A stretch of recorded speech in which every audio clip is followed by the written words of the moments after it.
Hello, welcome, Devil Sniper here, and this is episode number 19 of our career mode with West Ham United in Season 3. You may see a cheeky email up there. Yes, I have a contract offer. But before we get into that, I just want to talk about Mbea. I really am disappointed that we had to let him go, but at the end of the day, the lad wasn't fitting into the club. I feel we've brought in a much better player in the form of Bruno. He really is a cracking lad. He's got a great sense of humour. He's been a buzz around the training ground, around the club. So his training as well has been absolutely magnificent. We've got Casemiro, who's come in from Brazil. He had a bit of jet lag, but you know, he turned up to training. He put in a decent session, to be fair. He trained early this morning before the game against Reading. And I've got to say, he looked really impressive. Him and Eduardo actually knocking the ball around Samba style. It was a little bit annoying because Eduardo, obviously Adrian and Casemiro playing five-a-side was a little bit cheating. They were just bringing out the Samba skills. It was absolutely magnificent to watch. Tompkins put a bit of a welcome tackle into to Casemiro, and he laughed it off, which was great. The boys have really settled in already, and it's only early days, so I'm very excited to see how they get on. As you know, we didn't have a great deal of money to work with in the January transfer window, but I do want to take this time, this opportunity just to thank DSDG for giving us a few quid and allowing us to secure the services of Ravel Morrison. It was very important that we signed him on his contracts and paid him 20 grand a week for 4 years. It's very important. He's really playing well. As you can see, this is my contract offer with AC Milan. It's an absolutely audacious contract. I think it's magnificent and I'm really flattered. But I have spoken to my agent and sort of said, look, at the end of the day, I don't want any more contract offers. I want to stay at West Ham. This is not a laughing matter anymore. I've spoken to DS, I've spoken to DG and sort of said, look, issue a hands-off warning to the media. I don't want to leave this bloody club. I love East London. I love West Ham. It's a done fricking deal.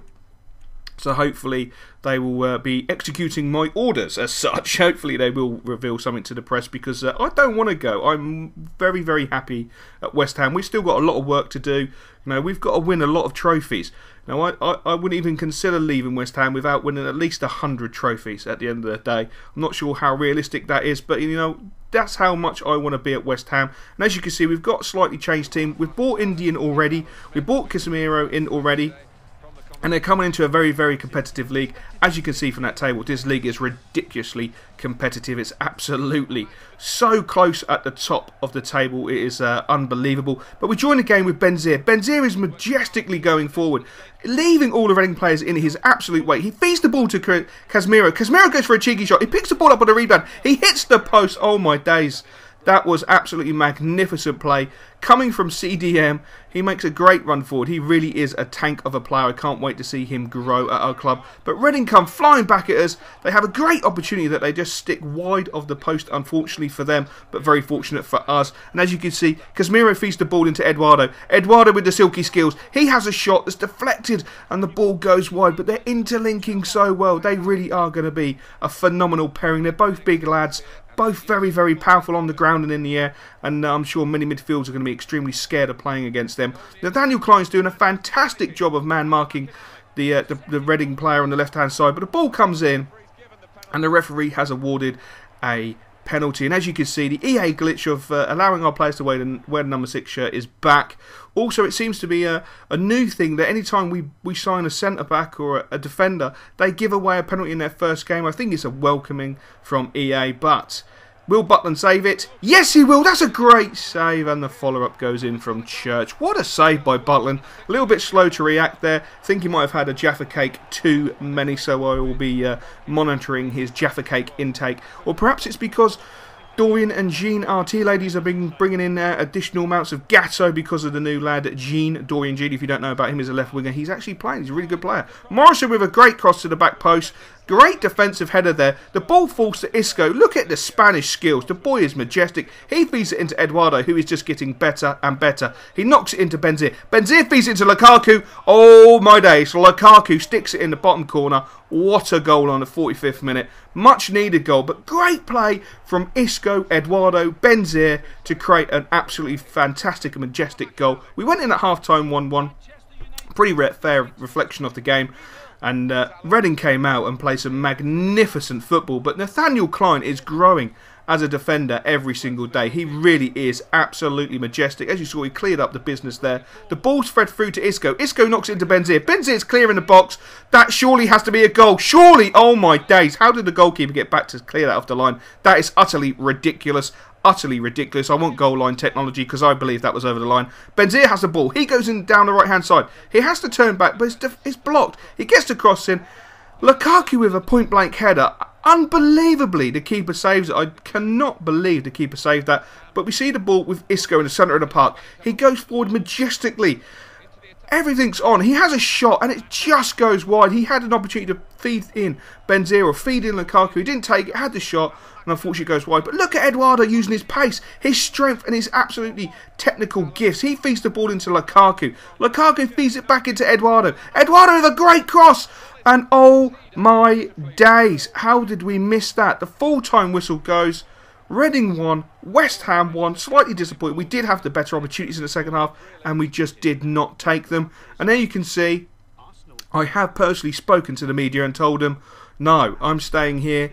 I'm a little bit, you know, I want to stay at West Ham. I'm not sure I understand why these big clubs don't take the hint. You know, West Ham, Manchester City came in for me, was it 2-3 times now? Hopefully we won't get the same sort of debacle with AC Milan, and I've got to say it's really nice to get away from East London for a few days to sort out some international issues, you know, go and play a few games on the international front, get away from East London for a few days, settle down. I've actually brought along with me Filippo because there's a slight bit of fallout with Filippo.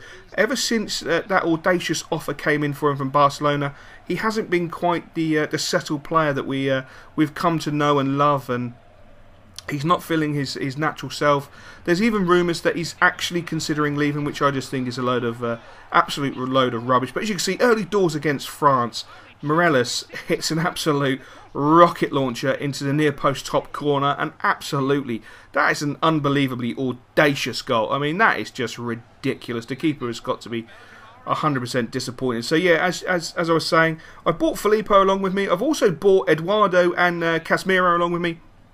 And Adrian as well, to get the boys out of the country, to take him away, to have a little bit of a break from the fast-paced life of East London, from the fast-paced life of the BPL, and give them some time to chill out and relax. We're also going to be meeting up with an ex-player of ours, which is of course Gabs.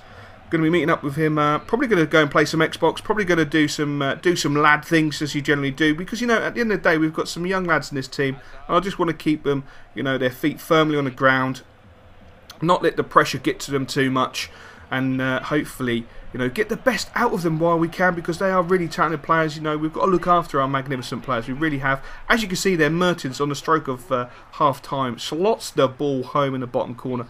Great goal, great looking player, I've got to say. Gabs is saying that Marseille are actually interested in Mertens, which is quite an interesting one. Rumoured to be going for about 10 million in the summer, but we'll have to wait and see if that comes to fruition. Speaking of Gabs, Gabs absolutely sends all his love and admiration to the West Ham fans. He really does miss East London, and he was disappointed that the deal didn't go ahead in the January transfer window. But he understands, obviously, his bosses at Marseille want his services, because you know he scored like 12 goals in 13 games for Marseille, so he's really on fire and sort of striking a rate that we could really do with. But we're doing okay. We're doing okay. And as I was saying, Filippo is a little bit disjointed ever since the whole rumour with Barcelona and the fact that we put a counter offer in. I think he's starting to feel the pressure that he could be destined to be an absolute great player. He's also been linked with the Ballon d'Or. We'll find out soon if he's up for the Ballon d'Or. You know, if he can actually win it, it'll be very, very interesting. But yeah, he's feeling a lot of pressure. He's now feeling a little bit unsettled. I think he's a little bit homesick. Hence why I brought him away. I thought, you know, take him away. We'll go to France. We'll go to Bulgaria. We'll pop in on Italy on the way back. Go and sit down with his mum and dad. Have some wonderful pasta, have some red wine for me anyway, not for them. They're professional football players. They can obviously have a cup of tea, and we'll see how things go. But at this moment in time, there's a lot of rumours that are going to be flying around, and it's going to be interesting to see how it pans out. As you can see, against Bulgaria, we were absolutely awful. The Belgium side played so well against France. I think they were on slight burnout, and they're not playing to their utmost against Bulgaria, which is a great shame. And the game finished 0-0. And that's a really disappointing result. But we're still in with a shout. And I hope you enjoyed this episode, guys. And I will catch you in about 30 minutes.